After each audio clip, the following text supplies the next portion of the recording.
We started doing something new this year that's really yielded amazing results when it comes to how fast we've been able to build trust with prospective clients. Now, the example that I'm going to share is about clients who are out of state, but you can apply this to building trust and rapport with local clients as well. I've been an advisor for about 14 years, and this was the first full year where we had the majority of all new clients. About 90% of our clients came from out of state, and this was due to our social media marketing efforts. So that means this was also the first year where 90% of our new clients are people that we never met face to face. So it was all virtual. It's been working because we completely revamped our first and second meeting process to really focus on that building trust and rapport in those two meetings and in between the two meetings. And just to give you a quick summary of how it works, it's usually maximum about a month from intro call to them deciding to become a client. And the clients that we're talking to are, some of us are talking to people with $1 million and more.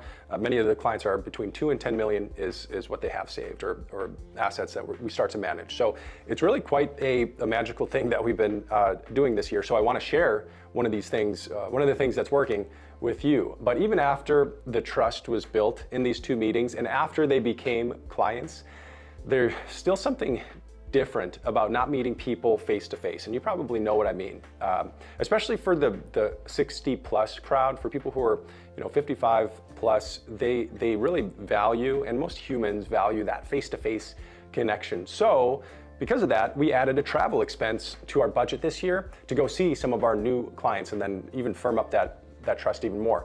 And it was incredible to see the shift in relationship before the in-person meeting and after the in-person meeting. And part of it was because what we talked about during our dinner or during our lunch when we were meeting them. We actually prepared a whole thing of kind of like a review meeting, or we had the financial things ready to talk about with our clients. But in each one of the lunches or dinners that we have, or the house visits, we talked probably about 1 to 5% about financial, and it wasn't even financial things specific to them. So what we discovered was that the way to build trust in a deeper way, especially with new clients or existing clients, local or out of state, is take your clients out to lunch and try not to talk about financial things, and be curious about other parts of their lives, things like their family, things that are important to them. If it's fitness, if it's their fun, things they do for fun, even faith, how they talk about, don't talk about politics or religion, but if it's important to them, why wouldn't we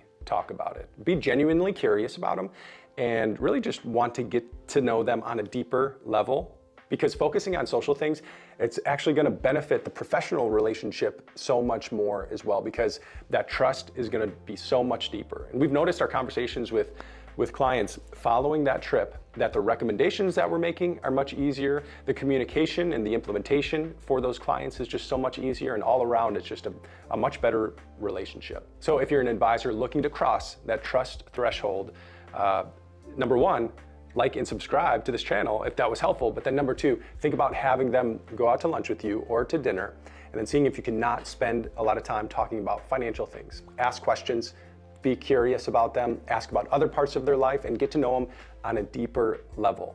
If a client's popping up in your head right now as someone you could see taking out to lunch, tell me in the comments, say, I'm gonna do this, or something like that in the comments, and have some accountability there. And then reach out to them, schedule a lunch, have that meeting, build the trust. And I hope this encourages you to try this.